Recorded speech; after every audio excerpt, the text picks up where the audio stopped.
Little did I know, when I walked into the gym that day, my neck had years and years of rotting where the discs were degenerating and just starting to crumble.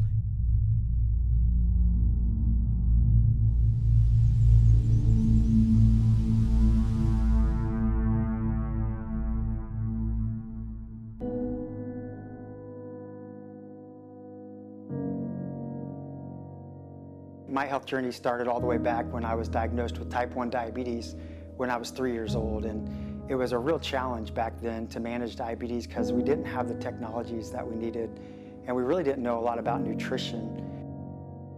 I even went to college and I'm like, I don't know what I want to do for a career, but I know what I've got to do to take care of my health, so I'm going to go study exercise science and nutrition.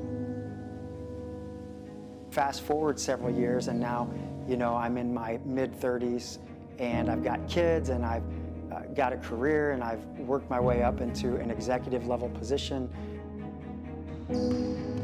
And I'm playing pickup basketball one night and I run into another player full speed, jammed my right shoulder up into his chest, and then I violently flung back and hit my head on the wood floor. And so I suffered a tremendous amount of whiplash. I mean, the surgeons had said that, it looked like I'd been in a car accident.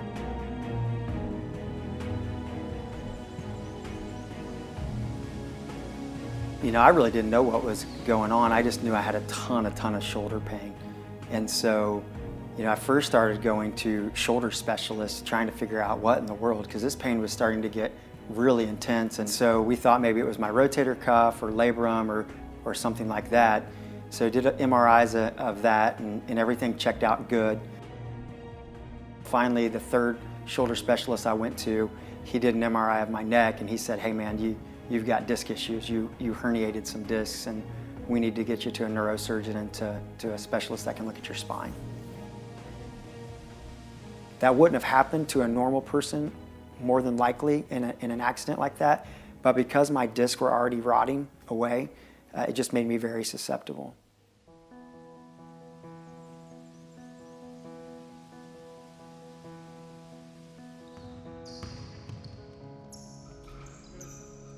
Every morning you wake up and instead of being excited about something fun that's going on with your kids or something that's going on at work, I just wake up in pain. And so you're kind of laying there and you're praying and you're saying, hey, God, help me get through this, help me get out of bed, help me get through my shower. I know it'll get feeling a little better if I can just get moving around. But your day starts that way, and then your day ends in a lot of pain, wondering if you're going to be able to get to sleep. And so it's extremely challenging.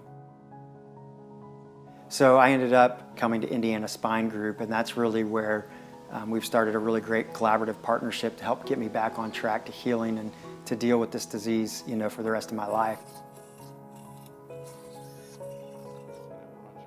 I don't remember the exact count, but I think I've had somewhere close to 39 epidurals, and I've had 9 or 10 or 11, 12 ablations. And then I've had one total disc replacement. I had that on August 2nd, so a little over a year ago. And now I'm healed up from that and have done all the PT and stuff, and I'm ready to have the next 2 discs replaced. My boss, actually came to me and said, hey Ryan, you may need to actually think about taking some disability. Like, we know you're dealing with something significant with your health, and maybe you just need to focus on your health for a while, because it was clearly having an impact on my ability to function well. I've worked my whole life to progress in my career and get to the point where I'm doing a lot of exciting things and making a big difference for patients and for our company. And to feel that almost slip away and to know that, at any point in time I could wake up and not be able to continue on with work was extremely depressing, really, and frustrating. I just felt like I had no control over it.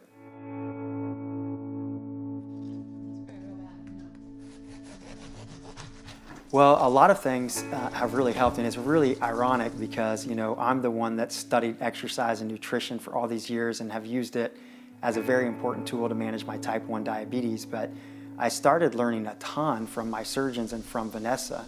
There's so much research right now that shows that what we eat plays a big role in inflammation, and you can minimize some of the inflammation and some of the pain by really thinking about an anti-inflammatory diet.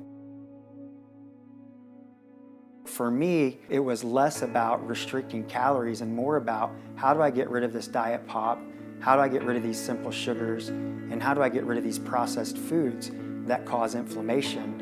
And actually for me, it became a challenge to be able to eat all the food I needed to eat, because when I really looked closely at my diet, I was getting about 500 calories a day from simple sugars, whether that was a candy bar here, a Snickers bar there, and then I had processed foods that I had to get rid of as well.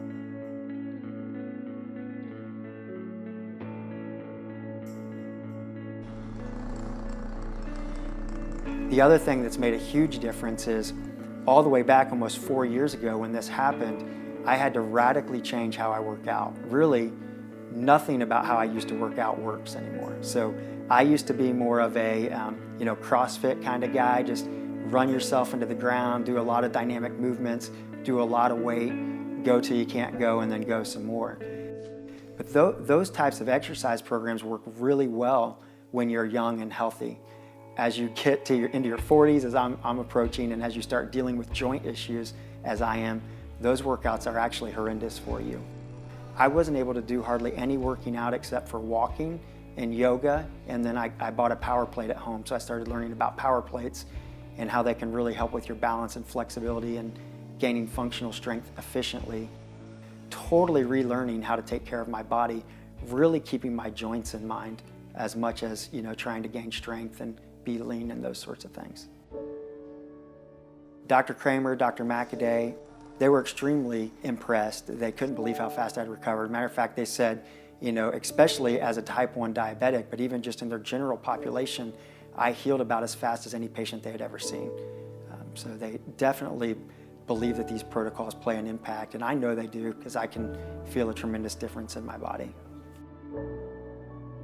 What Vanessa's been able to do with Grace in Motion and the protocols, a lot of them that I put together back in grad school, is remarkable. And what she means by customizable is there's not one detail of the patient that we're not taking into account when we make their 90-day plan. So our philosophy is, and the research shows, that 85% of people who try to make a lifestyle adoption behavior change are not going to be successful if they don't have behavioral health support. It's that daily communication that's happening in between the workouts that's helping to hold you accountable, that's helping you reach your goals that we've customized for you based on what you tell us you want to accomplish. And then we've got other areas of customization, right? So there's actually formulas we can use to know exactly how many calories you need to eat for your body to maintain your current weight, or if you're looking to lean up and gain strength. And then you have the whole exercise part. So yes, we're going to use a power plate or Bosu balls or balance balls as the modality for how we're helping people with exercise, because it's more efficient and effective, and it's very conscientious of joint pain. But all of us need to start at different levels. We do a full physical assessment, and we put that into your exercise prescription plan. So there's really nobody else on the market at this time that's really, really good at leveraging exercise and nutrition and coming up with a customized plan for somebody. And there's certainly nobody other than really, really high-end personal training that costs $100 for 30-minute segments. They do it at a price that is astronomically larger than what we have to charge at Grace in Motion. We've really looked at every side of science, and we can work with any body type, no matter your current level of fitness or whether you've never done fitness at all. We can work with you and make you much better and healthier.